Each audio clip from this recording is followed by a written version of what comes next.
Assalamualaikum warahmatullahi wabarakatuh. Sahabat Islam sekalian, pada kesempatan hari ini saya akan menjelaskan rukun iman kelima tentang iman kepada hari akhir. Yaumul akhir atau hari akhir menurut bahasa adalah kehancuran atau kebangkitan. Sedangkan menurut istilah, hari akhir adalah hari kehancuran alam semesta beserta seluruh isinya. Iman kepada hari kiamat merupakan rukun iman yang kelima. Tidak ada yang tahu kapan hari kiamat itu akan datang, tetapi kita sebagai muslim sudah seharusnya kita untuk mengimani dan mempercayainya. Hari kiamat diawali dengan tiupan sangkakala oleh malaikat Israfil, di mana tiupan sangkakala itu adalah untuk mematikan semua makhluk yang ada di bumi beserta isinya. Dijelaskan bahwa pada hari itu semua benda yang di langit sudah tidak beraturan lagi, baik bintang, planet maupun bulan saling bertabrakan. Gunung-gunung meletus hancur dan bertaburan. Badai ombak sangat dahsyat. Manusia pantang-panting tidak dapat mengenali sanak saudaranya, yang akhirnya semua kehidupan hancur dan mati. Firman Allah Subhanahu wa Ta'ala dalam Quran surat Al-Hajj, sesungguhnya kami kiamat itu pasti telah datang, tidak ada keraguan padanya, dan bahwasanya Allah membangkitkan semua orang di dalam kubur. Kejadian mengenai hari kiamat digambarkan oleh Allah Subhanahu wa Ta'ala begitu dahsyat sebagaimana tertuang dalam surat Al-Qari'ah dan surat Al-Zalzalah berikut. Pada hari itu manusia seperti anai-anai yang bertebaran dan gunung-gunung seperti bulu yang dihambur-hamburkan. Apabila bumi digoncangkan dengan goncangannya yang dahsyat dan bumi telah mengeluarkan beban-beban berat yang dikandungnya. Hari kiamat takkan pernah habis dibahas karena mengundang rasa penasaran. Bahkan fenomena alam yang kerap terjadi selalu dikaitkan dengan hari akhir tersebut, serta sebagian orang ada yang mengaitkan dengan dalil dan ayat-ayat Al-Quran yang membahas tentang kejadian itu. Apakah tanda-tanda akan terjadi kiamat pada hadis di atas sudah terjadi? Jawabnya, sudah terjadi. Mengapa belum juga terjadi kiamat? Karena masih ada tanda-tanda lainnya yang harus terjadi. Sebagaimana dijelaskan dalam surah Al-A'raf ayat 187, Allah Subhanahu wa Ta'ala berfirman, mereka menanyakan kepadamu tentang kiamat. Bilakah terjadinya? Katakanlah, sesungguhnya pengetahuan tentang kiamat itu adalah pada sisi Tuhanku. Tidak seorang pun yang dapat menjelaskan waktu kedatangannya selain Dia. Kiamat itu amat berat huru-haranya bagi makhluk yang di langit dan di bumi. Kiamat itu tidak akan datang kepadamu melainkan dengan tiba-tiba. Mereka bertanya kepadamu seakan-akan kamu benar-benar mengetahui. Katakanlah, sesungguhnya pengetahuan tentang hari kiamat itu adalah di sisi Allah, tapi kebanyakan manusia tidak mengetahui. Selain itu, banyak dalil dan ayat-ayat Al-Quran lainnya yang menggambarkan serta menjelaskan tentang hari kiamat, antara lain sebagai berikut. Tentang kiamat, Al-Bukhari meriwayatkan dari Syafi'i berkata, aku pernah bersama Abdullah dan Abu Musa, keduanya berkata, Nabi Shallallahu Alaihi Wasallam bersabda, sesungguhnya menjelang datangnya hari kiamat akan ada beberapa hari di mana kebodohan dulu dan ilmu dihilang. Datangnya kebodohan dan hilangnya ilmu menjelang hari kiamat dijelaskan dalam riwayat hadis tersebut. Terlebih sebelum kiamat tiba, orang-orang yang saling berakhlak serta berilmu akan diwafatkan karena mereka tidak akan merasakan pedihnya hari itu. Diriwayatkan dari Hudzaifah radhiyallahu anhu, dia berkata, Rasulullah sallallahu alaihi wasallam bersabda. Ibnu Majah berkata, Abu Muawiyah menceritakan kepada kami bahwa Rasulullah sallallahu alaihi wasallam bersabda, Islam akan terhapus sebagaimana terhapusnya rendak pakaian sehingga tidak diketahui apa itu puasa, sholat, ibadah, dan sedekah.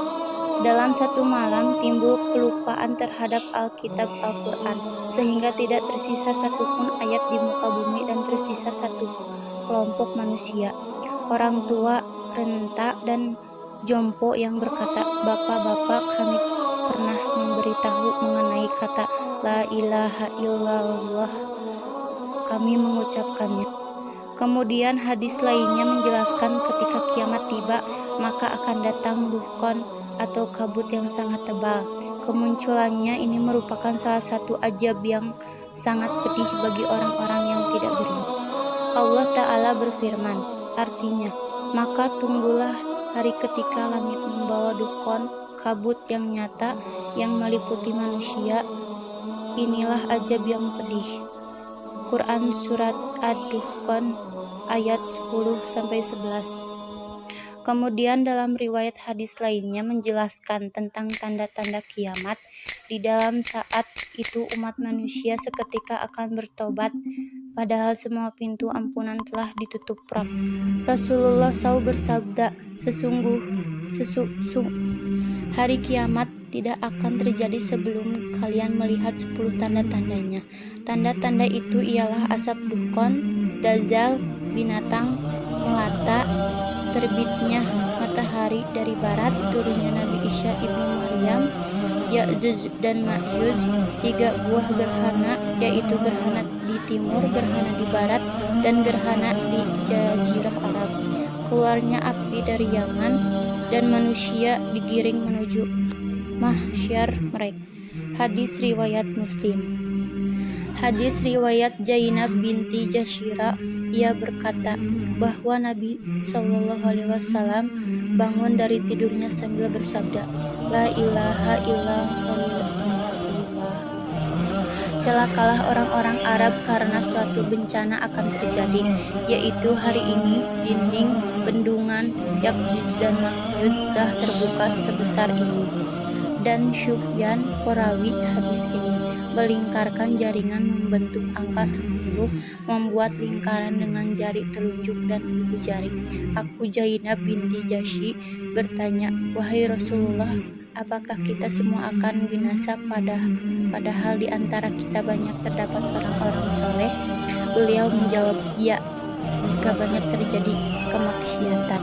Hadis riwayat Sahal bin Sa'ad ia berkata, aku mendengar Nabi SAW bersabda sambil memberikan isyarat dengan jari telunjuk dan jari tengah. Waktu aku diutus menjadi rasul dan waktu hari kiamat adalah seperti ini, mengisyaratkan dekatnya waktu kiamat. Hadis riwayat Abu Hurairah ia berkata, Rasulullah SAW bersabda, jarak waktu antara 2 tiupan sangkakala itu adalah 40. Mereka bertanya, wahai Abu Hurairah, apakah 40 hari? Ia menjawab, aku tidak dapat menyebutkan. Mereka bertanya lagi, 40 bulan? Ia menjawab, aku tidak dapat menyebutkan. Mereka bertanya lagi, 40 tahun? Ia menjawab, aku tidak dapat menyebutkan. Kemudian Rasulullah SAW bersabda lagi, lalu Allah menurunkan hujan sehingga mayat-mayat tumbuh bangkit seperti tumbuhnya tanaman sayuran. Tidak ada satu bagian tubuh manusia kecuali semua telah hancur selain satu tulang, yaitu tulang ekornya, dan dari tulang itulah jasad manusia akan disusun kembali pada hari kiamat. Tanda-tanda kiamat atau hari akhir sudah dekat. Terbitnya matahari dari arah barat dan terbenam dari arah timur. Hal itu terjadi karena perubahan besar dalam susunan alam semesta. Keluarnya suatu binatang yang sangat aneh. Binatang ini dapat bercakap-cakap kepada semua orang dan menunjukkan kepada manusia bahwa kiamat sudah sangat dekat. Datangnya Al-Mahdi, beliau termasuk keturunan dari Rasul. Oleh karena itu, beliau serupa benar akhlak dan budi pekertinya dengan Rasul. Munculnya Dajjal. Dajjal adalah seorang yang muncul sebagai tanda semakin dekat datangnya kiamat. Dajjal bermata buta sebelah dan mengaku sebagai Tuhan. Hilang dan lenyapnya Al-Quran dan hafalan dalam hati, bahkan lenyap pula lah yang ada di dalam hati. keselamatan kelahiran, kinatan, perkawinan, ulang tahun, dan lain-lain, akan tetapi tidak pernah sedikit pun menjalankan perintah-perintahnya serta menjauhi larangannya.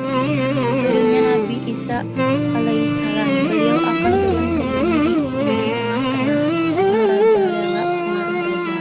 Peristiwa yang terjadi pada hari akhir alam barzah, yaitu batas antara alam dunia dengan alam akhirat dan dapat disebut dengan alam kubur. Di alam barzah manusia sudah dapat merasakan balasan amal baik dan buruk. Firman Allah Subhanahu wa taala, agar aku berbuat amal yang soleh terhadap yang telah aku tinggalkan, sekali-kali tidak. Sesungguhnya itu adalah perkataan yang diucapkannya saja, dan di hadapan mereka ada barzah, dinding pemisah sampai hari mereka dibangkitkan. Quran Surat Al-Mu'min ayat 100. Yaumul Ba'ats, yaitu dibangkitkannya manusia dari alam kubur setelah malaikat Israfil meniupkan sangkakala yang kedua. Firman Allah Subhanahu wa taala, pada hari itu manusia keluar dari kuburnya dalam keadaan bermacam-macam, agar kepada mereka itu dapat diperlihatkan amalan-amalannya yang sudah-sudah. Quran Surat Az-Zalzalah ayat 6. Yaumul Mahsyar, yaitu tempat manusia berkumpul setelah bangkit dari alam kubur untuk mempertanggungjawabkan amal perbuatannya. Firman Allah Subhanahu wa taala, dan kami kumpulkan seluruh manusia dan tidak kami tinggalkan seorang pun dari mereka. Quran Surat Al-Kahfi ayat 47. Yaumul Hisab, yaitu dihitungnya amal manusia tentang kebaikan dan keburukannya. Firman Allah Subhanahu wa taala, pada hari ini tiap-tiap jiwa diberi balasan dengan apa yang diusahakannya. Tidak ada yang dirugikan pada hari ini. Sesungguhnya Allah amat cepat hisabnya. Quran Surat Al-Mu'min ayat 17. Yaumul Mizan, yaitu hari penimbangan amal baik dan amal buruk yang dilakukan manusia selama hidupnya. Firman Allah Subhanahu wa taala, kami akan memasang timbangan yang tepat pada hari kiamat, maka tiada dirugikan seseorang barang sedikit pun. Dan jika amalan itu hanya seberat biji sawi pun, pasti kami mendatangkan pahalanya, dan cukuplah kami sebagai pembuat perhitungan. Quran Surat Al-Anbiya ayat 47. Siratal Mustaqim. Asyirat secara bahasa etimologi berarti jalan, sedangkan menurut syar'i terminologi adalah jembatan yang dibentangkan di atas neraka jahanam yang akan dilewati umat manusia menuju surga sesuai dengan amal perbuatan mereka. Sahabat Islam sekalian, yang dapat saya sampaikan, mohon maaf bila ada kesalahan. Wassalamualaikum warahmatullahi wabarakatuh.